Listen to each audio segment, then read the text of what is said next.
Welcome to Hired the Podcast. Thanks for being here. I'm joined today by the incredible Grace Judson, who's a consultant that specializes in working with companies and specifically frontline first-time managers.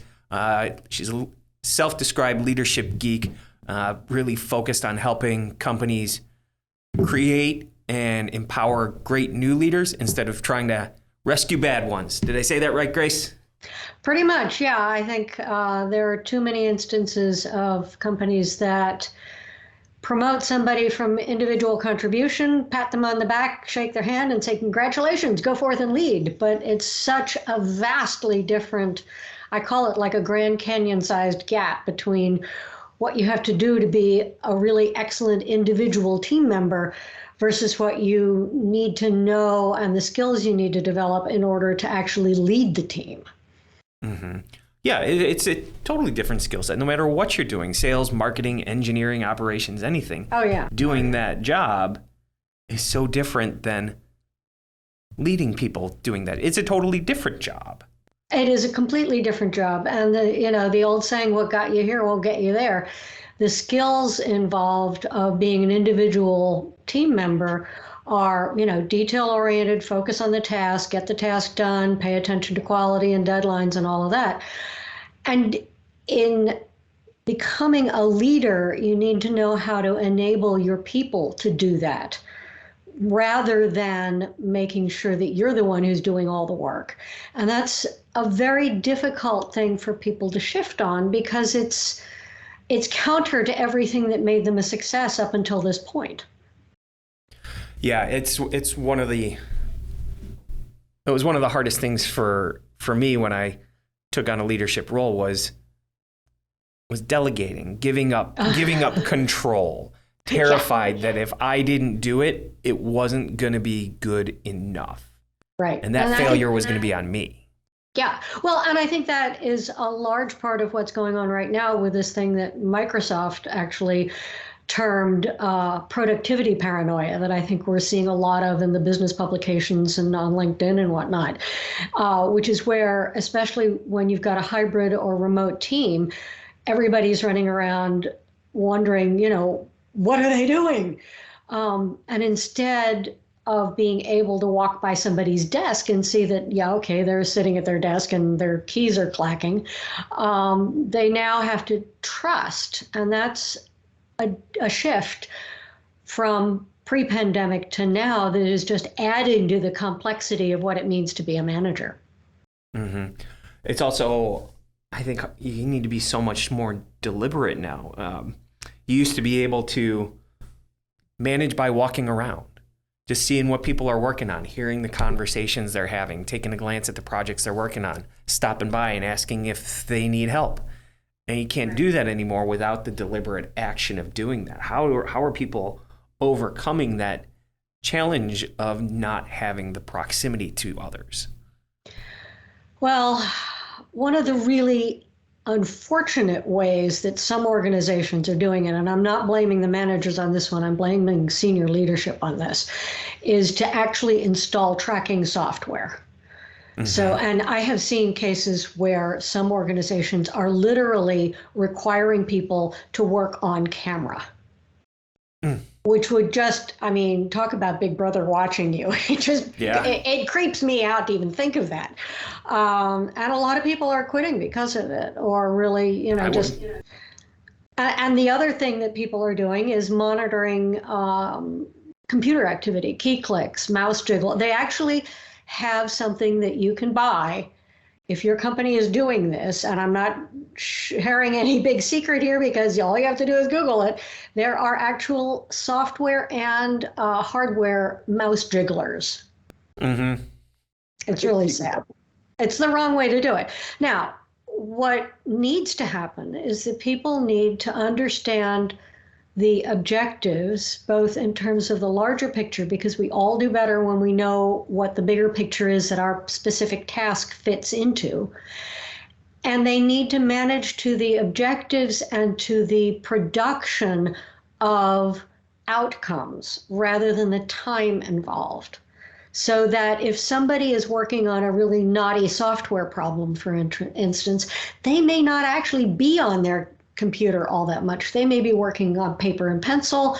They may be, walking around the house, waving their arms in the air, talking to themselves, trying to figure out this problem.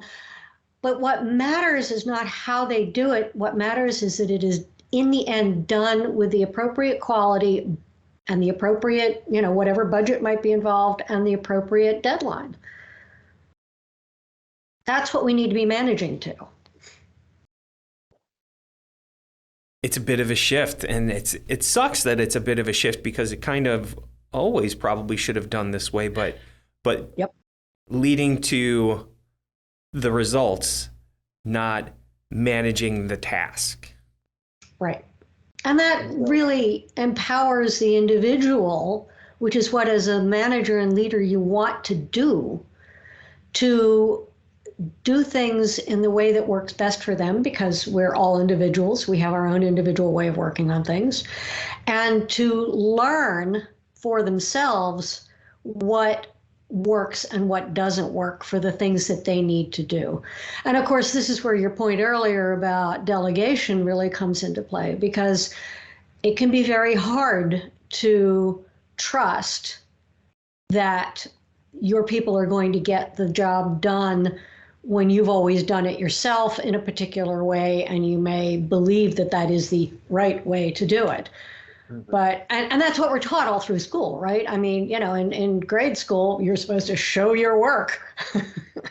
And if you didn't do it the way the teacher told you to do it, then even if you had the right answer, it was still the wrong answer. So it really is about freeing people to do work in the way they do the best work. And learning how to trust is really the foundation of learning how to delegate. So how does a new manager, a new leader do that? Because I think one of the challenges for new leaders is they're usually the people that are incredibly successful at being the individual contributor. It's why great athletes make terrible coaches, because they've been great at it, and somebody goes out there and they're not great at it, and they say, well, the player says, well, how were you great at it? And they say, I don't know, I just was. I worked harder, did more, had more natural talent. I was just able to do it. So just go out there and be like me. But most people can't. Most people aren't great naturally. So how does a new leader help the new people that they're in charge of supporting their success? How do they help them achieve the success that they want? The responsibility, in my view, really lies with the people, the senior leadership, or the person that promoted the manager, in getting them support. It's like I said earlier, we basically are throwing people in the deep end without water wings. And we need to be able to teach them how to swim. We need to give them the support they need, whether that is formal training. I could say a lot about formal training and whether or not it actually works the way people want it to work. But understanding the skills that people need to develop in the moment, rather than dumping a ton of training on them. I'm a big fan of small bite learning, because you can't take a lot of information in and then immediately go apply it. I think everyone has had the experience, who has been in corporate or been in a professional environment for any length of time, of going to a class or going to a conference or attending a multi-day, extended workshop. And it's all great, and you're really excited, and yay, I've learned all this cool stuff. How does it actually apply in this situation? And then they just go back to the way they were doing things, because the support has to include helping people integrate it into their day-to-day, helping them try it, practice it, figure out, okay, oops, that didn't quite work, come back, get some feedback on why it didn't work, go out and try it again, because that's how we learn anything. I mean, a baby learning to walk, that's how they learn. So how does senior leadership set that up? How do they develop those programs for those bite-sized pieces the micro learning, go out and implement it, try it, fail at it, try it again, learn it, implement it, come back, and here's the next piece. Because it sounds really great, but business is messy. I mean, it's hard for it to be so. School is super easy, which is why school does a terrible job at preparing stuff for this. It's like, here's a problem, here's how you solve it, now do it 100 times until you have it.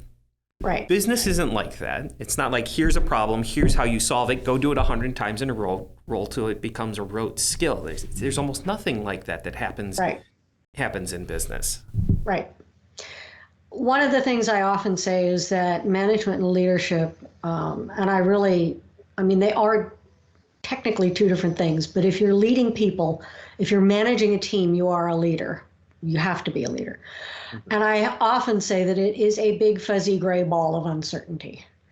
Everything is situational, from you as the individual person doing the leading, how you work, the ways you work best. You are an individual. I have a friend who is always saying we are all an experiment of one. Your people are individuals, and how they interact with you and with each other. It's all situational. And that is why I firmly believe that, I think the ideal answer is to create cohorts, whether within one organization. A lot of the clients I work with are smaller companies that really don't have an entire cohort of managers to put through. But what I actually find works really well is to bring managers from multiple companies. So you have 3 or 4 from 3 or 4 different companies come through as a cohort in an environment where they are getting the small bite stuff. They are getting the interaction with each other so that they normalize the experience. One of the things I hear all the time from my clients, my students, is that they are lonely because they don't have anybody to talk to. They can't go say, help, I don't know what I'm doing, to their manager who just promoted them. They can't go back to their previous peer group because those are now the people they might actually be leading now. And, yesterday they were going out for beer and hot wings and complaining about management. Now they are the manager. They can't go to their peers, or they don't feel like it's safe to go to their peers in the organization, again, because they don't want to look like the newbie who doesn't know what they're doing. Mm-hmm. So if you have a cohort that is there to support each other with expert facilitated support, and, this is the kind of thing that I do. I'm not trying to promote my work. I just happen to believe that it is the best way to do it. Whether you do that for every manager in your company, you do it as a blended group from multiple companies, it can be supported internally. I'm not saying it has to be somebody coming to me. I'm saying you can build this kind of thing internally. And I've seen some companies do that very well. I did a workshop for a company that was doing that very well. And all I did was come in and do the workshop and go away again. But I was really impressed with how they were doing it as a cohort within their organization. Can you give me an example of what one or some of these bite-sized pieces of learning look like for new managers? Well, delegation would be one, how to decide who to delegate to and what to delegate to them. Understanding how, because it's not just delegating tasks, it's also delegating decisions. Mm-hmm. And where is somebody in their own environment, in their own knowledge and experience that they are ready to take on a particular decision, helping people develop decision making. Understanding different communication styles. And I have a very, very simple framework that I use for that I find really helps people communicate better with their team and with their own managers. So there are a lot of little things, understanding, your own values so that you know how to come across as an authentic leader, which is, a big thing these days. And everybody is like, well, does that mean I have to come in and tell everybody everything? Well, no. It means you walk your talk. How do you do that? How do you show up when you don't know the answer to something? Because one of the big leadership myths is that, I'm supposed to have all the answers. Well, actually, no, you're not. How do you effectively run a meeting so that you get everybody's input, even the quiet ones or the ones who might be typically have their voices suppressed for one reason or another. How do you create that infamous thing, psychological safety, without, and balance the needs of the different people? So there are a lot of smaller topics that are actually quite significant, but that don't need, 4 hours of workshop. You maybe get a 15-minute video, some written material to understand how to apply it, some examples of, okay, here's how you might try it out. And then the opportunity to interact with a mentor or a coach, either in person, on video like we are here, or through writing. That's where having a platform where a cohort can interact asynchronously is really helpful. Mm-hmm. What do you think the biggest challenge facing new leaders is these days? They're all big. I actually, just a slight digression, I saw an interesting statistic a month or so ago that said that many managers are quitting their management roles and going back to being individual contributors. Really? Yeah. And I was like, oof, that's tough. I did an informal survey pre-pandemic of executives, senior executives, executive coaches, HR executives, where I said, what do you think, what is the one thing that new managers really need to know and understand better than they do? And I fully expected the answer to be communication. And it wasn't. It was strategic thinking. And I think that remains true. You mentioned earlier the failures of public school systems and grade school and high school systems in general, even private schools, I think. They are not teaching kids critical thinking, which is a big component of strategic thinking. I have worked with clients who just really didn't get what it meant to weigh the nuances of different. You can't make decisions unless you know how to think critically and you know how to understand the big picture.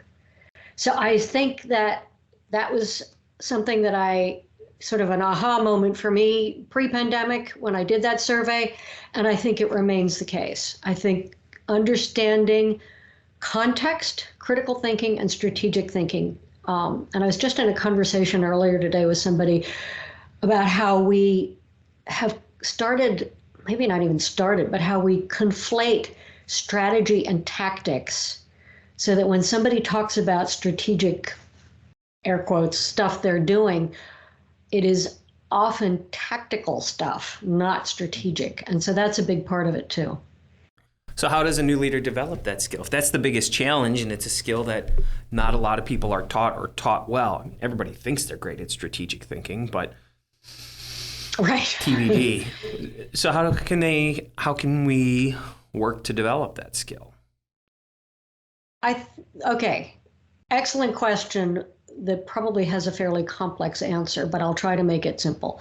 First off, as a new leader, it is on you, if your leadership isn't doing it, it is on you to go to your manager and say, hey, help me understand the context within which the things my team is working on exists. I wrote an article a long time ago that it was kind of silly, but it still illustrates this point. I was helping a friend prepare for a party, and she handed me a tomato and a knife and a cutting board and said, please cut the tomato.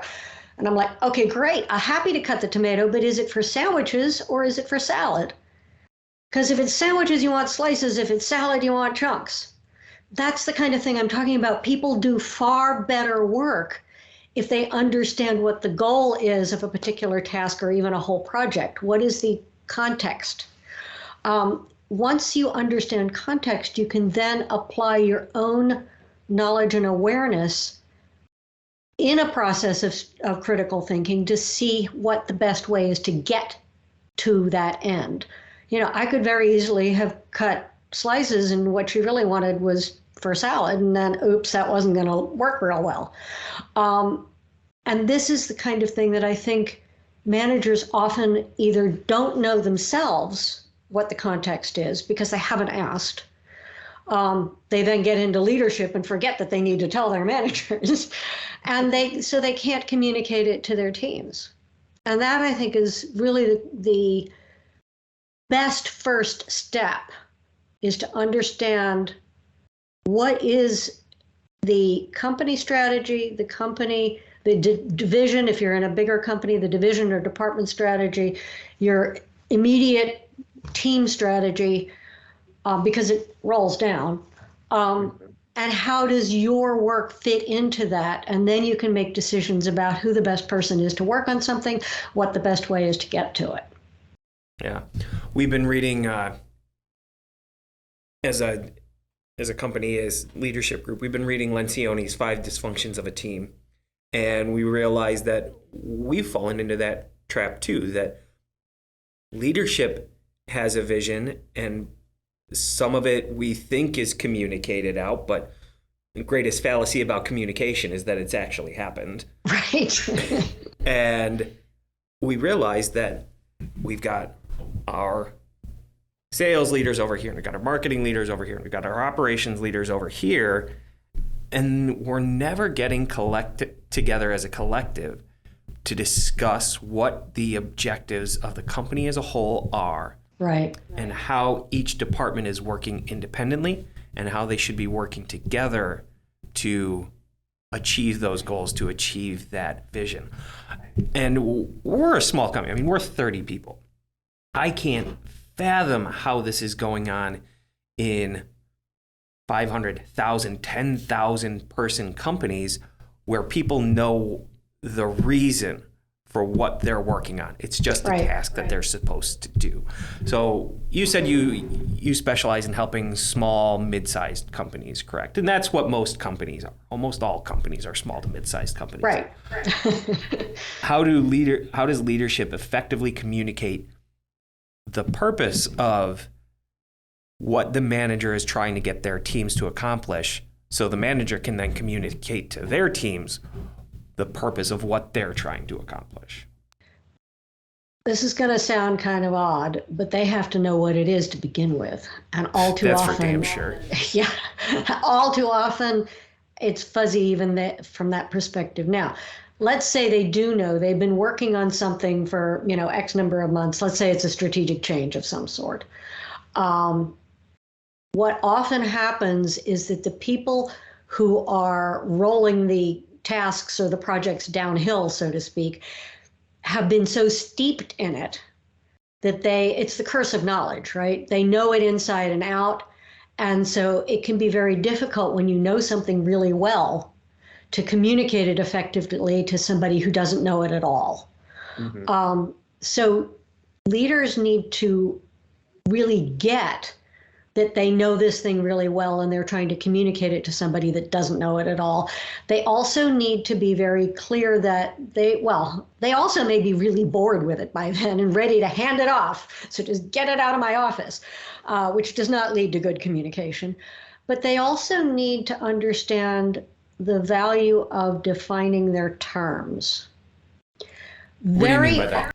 Very often we use words, like I mentioned a little while ago, strategy versus tactics. We use words that we think we know the meaning of.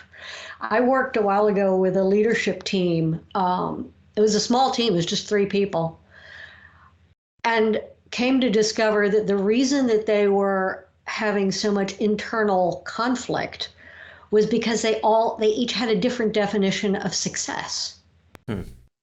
If you don't define your terms, you are going to think everybody understands what you're talking about, but everybody's going off thinking that you mean something else.